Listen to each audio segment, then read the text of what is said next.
آج مجھے ہمالہ کے دامن میں آباد وادی شمشال کا ذکر کرنا ہے، جو مین شاہراہ قراقرم سے بھی 56 کلومیٹر کے فاصلے پہ ہے، اور یہاں چٹیل پہاڑ ہیں جن کے رنگ تھوڑے تھوڑے فاصلے پہ بدلتے جاتے ہیں، اور اس کے بیچ میں کچھ زرخیز زمین ہے۔ یہاں کے لوگوں کا جو پیشہ ہے وہ غلہ بانی اور کھیتی باڑی ہے۔ مرد جو ہیں وہ زیادہ تر کھیتی باڑی کرتے ہیں، اور عورتیں غلہ بانی کرتی ہیں، اور ہر عورت جو ہے وہ کوئی 20-30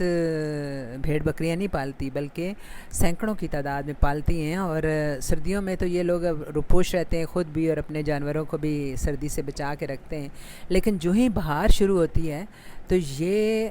چراگاہ جو ہیں ان کی تلاش میں نکل پڑتے ہیں، اور یہ عورتیں جو ہیں گروہوں کی شکل میں نکلتی ہیں اور اپنے بھیڑ بکریوں کو ساتھ لے کے چلتی ہیں، اور یہ ان کا پیشہ صدیوں پرانا ہے، اور یہ عورتیں جو ہیں کئی کئی دن کا سفر کر کے تو وہاں چراگاہ تک پہنچتی تھیں اور ننگے پاؤں جاتی تھیں۔ وہاں کا کلچر تھا ایسے۔ تو ایک خاتون نے وہاں بتایا کہ ہم جی ننگے پاؤں چلتے تھے، برف پہ بھی جب چلنا ہوتا تب بھی ننگے پاؤں چلتے تھے۔ تو بتانے لگی کہ ان کے جو بھائی ہیں انہوں نے ان کو 2 جوڑے جوتوں کے بھیجے، تو وہاں کی خواتین کو اتنی یہ ایک اچنبھا ہوا دیکھ کے کہ وہ جب بھی کوئی شادی وادی ہوتی تو ان سے مانگ کے لے کے جاتے۔ اور ایک اور خاتون کو میں نے دیکھا ایک ڈاکومنٹری میں، تو وہ بتا رہی تھی کہ یعنی عام سے کپڑے انہوں نے پہنے ہوئے تھے، لیکن وہ کہہ رہی تھی کہ اتنے اچھے کپڑے ہم نے اس سے پہلے کبھی نہیں پہنے۔ تو یعنی اس کے باوجود، اور ایک اور بات جو ایک لگی اچھی بات لگی کہ جو عورتیں یہ غلہ بانی کرتی ہیں وہ کچھ چھوٹی عمر کی نہیں ہوتی، بلکہ زیادہ تر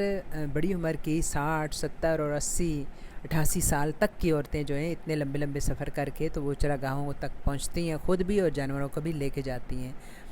تو وہاں جا کے بھی یہ ان کے پتھروں کے بنے ہوئے ان کے عارضی گھر ہیں، وہاں جا کے مل کے رہتی ہیں، ہنسی خوشی ایک دوسرے کے ساتھ اچھا وقت گزارتی ہیں، اور پھر یہ ہے کہ وہاں بکریوں کے دودھ سے دہی بناتی ہیں، چیز بناتی ہیں، مکھن بناتی ہیں، اسے پیک کر کے بیچتی ہیں، اور پھر اس کے علاوہ وہ جو بکریوں کے بال ہوتے ہیں اس سے وہیں بیٹھے بیٹھے کئی طرح کی چیزیں بنا لیتی ہیں، اور پھر اس طرح سے اپنی روزی روٹی کا بندوبست کرتی ہیں۔ اور اپنے کنبوں کو وہ انہوں نے بتایا جی کہ ہم پالتی ہیں، ہم نے بچوں کی شادیاں کی، ہم نے بچوں کو پڑھایا، اور اس کا ایک اچھا اثر یہ بھی ہوا کہ اب جو نئی جنریشن ہے وہ پڑھ لکھ گئی ہے کافی۔ انہوں نے ان کی یہ بڑی عجب بات ہے کہ وادی شمشال جو اتنی ریموٹ ایریا میں ہے، وہاں کے زیادہ تر لوگ جو ہیں وہاں لٹریسی ریٹ مطلب کافی زیادہ ہائی ہے، موسٹلی لوگ اچھے پڑھے لکھے ہیں، اردو تو کیا انگریزی بھی اکثر لوگ بولتے ہیں۔ تو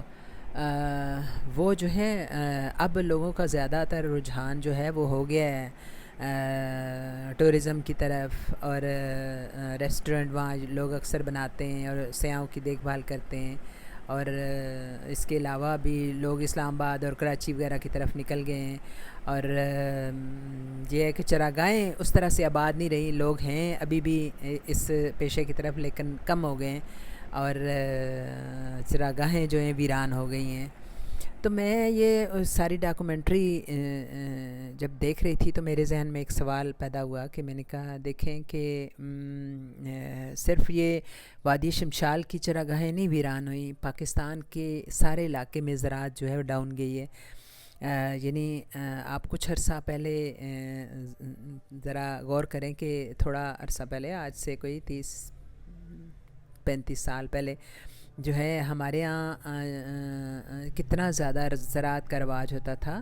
یعنی کھیتی باڑی کو لوگ بہت پسند کرتے تھے، اور شہروں سے کی طرف آنا کوئی زیادہ تیز نقل مکانی کا ایسا رجحان نہیں تھا جو اب ہو گیا ہے۔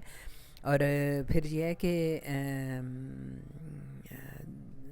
لوگ، اور بڑی عجیب سی بات ہے کہ گورنمنٹ بھی بہت زیادہ ٹیکس لگاتی ہے زراعت پہ، اس لوگوں کو سہولیات حاصل نہیں ہیں، تو دوسری طرف عوام میں بھی جو بڑے بڑے امراء ہیں انہوں نے ہاؤسنگ سوسائٹیاں اتنی تیزی سے بنائی ہیں کہ جیسے زراعت کے لیے تو کوئی زمین بچی نہیں ہے۔ تو میں جیسے پنڈی کے رہنے والی ہوں، تو گجرہان وغیرہ جانا ہوتا ہے سہاوا، تب جب پہلے جاتے تھے تو بہت تختے ہی تختے ہوتے تھے سرسوں کے، اور جو بھی فصل ہوتی تھی اس کے دور تک نظر آتے تھے کھیت، جو ہے کبھی پیلے اور کبھی سبز نظر آتے تھے، لیکن اب آپ جہاں تک چلے جائیں آگے جتنے علاقے کو گھومائیں تو آپ کو ساری جگہ ہاؤسنگ سوسائٹیاں نظر آئیں گی۔ تو یہ ایک کوئی قابل فخر بات نہیں ہے کہ ہم اپنے پرانے گھروں کو ٹھیک کرنے کے بجائے ہم جو ہے نا نئی نئی سوسائٹیوں پہ لوگ جو ہے نا ایک دوسرے سے سبقت حاصل کرتے ہیں کہ ہم زیادہ اچھی سوسائٹی میں رہ رہے ہیں۔ تو آپ اس کے مقابلے میں اور یہاں جو فارم ہاؤسز ہیں وہاں بھی آپ سوچیں کہ وہاں کچھ عجب طرح کا ماحول ہے کہ یعنی اس کو آپ باقی سب کچھ ہے وہاں، عیاشی کے سارے سامان موجود ہیں، لیکن آپ کو کوئی جانور یا کوئی اس طرح کے باغات والا کوئی رجحان نہیں نظر آئے گا، جو کہ فارم ہاؤس کا ایک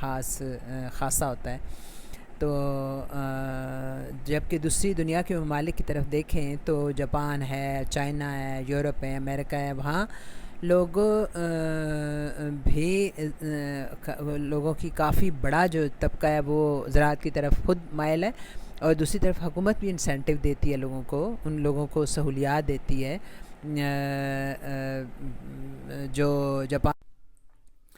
چائنا اور جاپان اور کوریا اور اس طرح کے جو ممالک ہیں، وہاں کے نوجوان جو ہیں وہ جا کے پڑھے لکھے نوجوان اپنے ویران جنگلوں میں جا کے لڑکے لڑکیاں زمینوں کو آباد کرتے ہیں، اور وہاں اپنے فارم بنا کے تو ایک نئی جو ہے نا باغات لگاتے ہیں، وہاں جانور رکھتے ہیں، اور اس طرح سے یعنی خود ایک کریٹر کا روپ دھارتے ہیں، اور سستے طریقوں سے وہ جو ہے فارمنگ کر رہے ہیں، اور پھر گورنمنٹ بھی ان کو ہر طرح کی سہولیات دیتی ہے، تو ملک کے لیے بھی فائدہ مند ہوتے ہیں، اور اپنے ایک جوانی میں ایک انرجی ہوتی ہے تو وہ گویا اس کو بڑے احسن طریقے سے استعمال ہوتی ہے۔ دوسری طرف یہ یورپ اور امریکہ کے بارے میں دیکھیں تو وہ لوگوں کو اچھے بیج مہیا کرتے ہیں، جو فارمنگ کر رہے ہوتے ہیں انہیں اچھی کھاد دیں گے، انہیں اچھے جو ہے نا ٹولز دیں گے، اس طرح کے مشینری دیں گے، تاکہ وہ وہاں کی زراعت، امریکہ کی زراعت خاص طور پہ ہم اگر ان کمپیریزن کریں تو ہمارے ہاں سے 10 گنا ان کی کوالٹی اچھی ہے، اور ان کی جو فارمنگ ہے وہ زیادہ یعنی پیداوار حاصل کر رہے ہیں۔ تو یہ سوچنے کی بات ہے کہ یعنی ہمارے ہاں گورنمنٹ کا کہاں رول بنتا ہے، اور وہ کیا کچھ کر رہی ہے۔ یعنی ہمارے ہاں یہ ہے کہ گوروں کی نقل میں ہم لوگ کتے بلیاں تو رکھ رہے ہیں، اور انہیں اپنے بچے پکارنے میں کسی کو ذرا بھی عار محسوس نہیں ہوتا، لیکن بکری اور بھینس اور گائے رکھنے کو لوگ ایک قابل حقارت ایک چیز بن گئی ہے۔ تو یہ بڑی ہی عجیب اور تشویشناک سی بات ہے۔ وادی شمشال کا میں ذکر کر رہی تھی، وہاں بھی ٹربائن اگر انہوں نے بنایا تو انہوں نے اپنی مدد آپ کے تحت بنایا، اگر انہوں نے یعنی اپنے بچوں کو پڑھایا تو اپنی مدد آپ کے تحت، اور وہ اگر کوئی ٹورزم کا بھی جو بھی کام کر رہے ہیں وہ زیادہ تر اپنی مدد آپ کے تحت، سڑک تک وہاں کے لوگوں نے خود اپنی مدد آپ کے تحت بنائی۔ تو یعنی گورنمنٹ کا کہ بھی کچھ فرائض ہوتے ہیں، اس چیز پہ ضرور غور کرنا چاہیے۔ گورنمنٹ کو چاہیے کہ وہ اپنے لوگوں کو سہولیات دے اور انہیں آگے بڑھنے میں مدد دے۔